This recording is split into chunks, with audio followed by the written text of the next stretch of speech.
PTO on. Pull the remote control out of the cradle and you'll hear a beep and a light,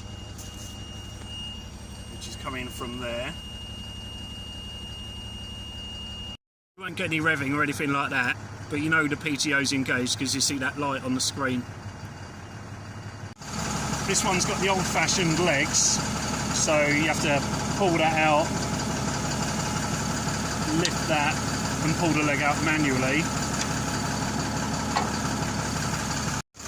Then you go to the control box for the remote. You press lever button 1 and that green light will light up, and then you have to pause and wait for that green light to light up. Then you do button 2 with a padlock and then it revs up. Then you can go up and down with your legs both sides.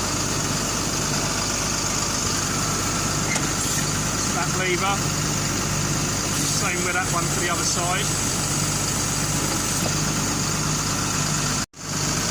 Then you need the remote control to react with the lorry, so you press this one here that's got a picture of the remote control,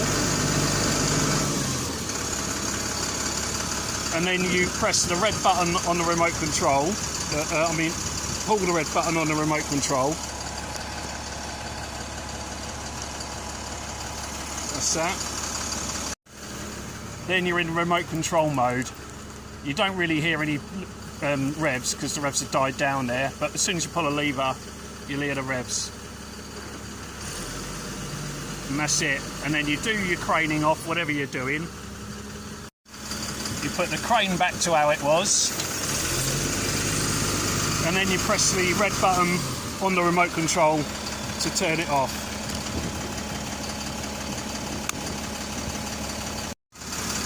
Then you press this button again with a remote control to stop the remote and the lorry communicating.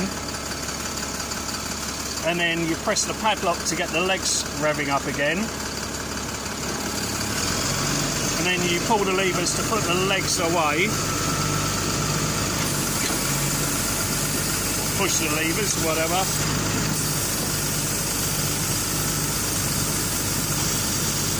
Make sure they're fully stowed and locked and whatever. Then you're back to turning the legs off and then turning the whole thing off.